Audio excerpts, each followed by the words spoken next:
ಗಂಗಾವತಿ ನಗರದ ಕೇಂದ್ರ ಭಾಗವಾಗಿರುವಂಥ ಹೃದಯ ಭಾಗವಾಗಿರುವಂಥ ನಮ್ಮ ಛಲವಾದಿ ಓಣಿಯ ಎಲ್ಲ ನನ್ನ ಛಲವಾದಿ ಸಮಾಜದ ಹಿರಿಯರು ಮತ್ತು ಯುವಕರು ಹಾಗೂ ಇನ್ನು ಅನೇಕ ಎಲ್ಲ ಇಲ್ಲಿರುವಂಥ ಎಲ್ಲ ಸಮಾಜದ ಯುವಕರು ಹಿರಿಯರಿಗೆ ನಾನು ಈ ಒಂದು ನನ್ನ ಹುಟ್ಟು ಹಬ್ಬವನ್ನು ತಾವು ಇಷ್ಟು ವಿಜೃಂಭಣೆಯಾಗಿ ಆಚರಿಸಿದಿರಿ, ನನಗೆ ಶುಭ ಕೋರಿ ಆಶೀರ್ವಾದ ಮಾಡಿದಿರಿ. ಈ ಆಶೀರ್ವಾದ ಸದಾ ಇರಲಿ ಅಂತ ನಾನು ಬಯಸ್ತೇನೆ. ಯಾಕಂದರೆ ನಿಮ್ಮ ಪ್ರೀತಿಗೂ ನಾನು ತಲೆ ಬಾಗಿದ್ದೀನಿ, ಈ ಹಾಕಿರುವಂಥ ಹಾರದ ಭಾರಕ್ಕೂ ನಾನು ತಲೆ ಬಾಗ್ತಾ ಇದ್ದೀನಿ.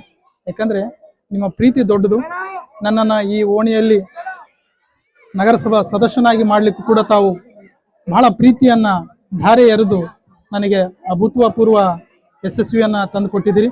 ನಾನು ಯಾವಾಗಲೂ ಈ ಒಂದು ಛಲವಾದಿ ಸಮಾಜದ ಬಂಧುಗಳಿಗೂ, ಇಲ್ಲಿರುವಂಥ ಎಲ್ಲ ಮುಸ್ಲಿಂ ಬಂಧುಗಳಿಗೂ ಹಾಗೂ ಭಜಂತ್ರಿ ಬಂಧುಗಳಿಗೂ ಮತ್ತು ಅನೇಕ ಇಲ್ಲಿ ಇರ್ತಕ್ಕಂಥ ಎಲ್ಲ ಸಮಾಜದ ಬಂಧುಗಳಲ್ಲಿ ನಾನು ನನ್ನ ಕಳಕಳಿಯ ಒಂದು ನಾನು ವಿನಂತಿಯನ್ನು ಮಾಡ್ಕೊಳ್ತಾ ಇದ್ದೀನಿ.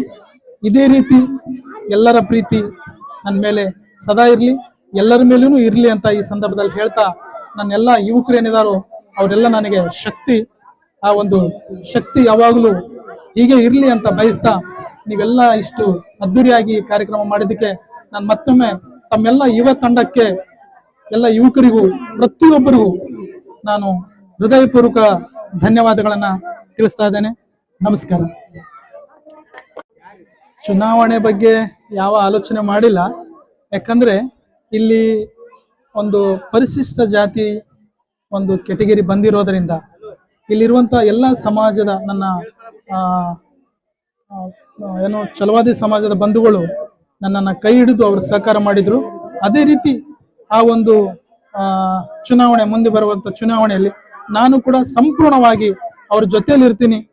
ಈ ಒಂದು ಪರಿಶಿಷ್ಟ ಜಾತಿ ಬಂದಾಗ ಈ ಒಂದು ಛಲವಾದಿ ಸಮಾಜದ ಬಂಧುಗಳು ಎಲ್ಲರೂ ಸೇರಿ ಯಾರನ್ನ ಬೆರಳು ಮಾಡಿ ತೋರಿಸ್ತಾರೋ ಅವರೇ ಈ ಗಂಗಾವತಿ ಈ ಛಲವಾದಿ ಓಣಿ ಸಮಾಜದ ಒಬ್ಬ ನಗರಸಭಾ ಸದಸ್ಯ ಆಗಲಿಕ್ಕೆ ಸಾಧ್ಯ. ಈ ಕೆಟಗರಿ ಬಂದಾಗ, ಬೇರೆ ಕೆಟಗರಿ ಬಂದರೆ ಅವರ ಪ್ರೀತಿಯಿಂದ ಅವರ ಆಶೀರ್ವಾದ ಮಾಡಿದರೆ ಮತ್ತೆ ಮುಂದಿನ ದಿನಗಳಲ್ಲಿ ನೋಡೋಣ. ಎಲ್ಲ ಒಂದು ನಗರದಲ್ಲಿ ಏನು ಕೆಲಸಗಳಂತ ಹೆಚ್ಚು ಉಳಿದಿಲ್ಲ.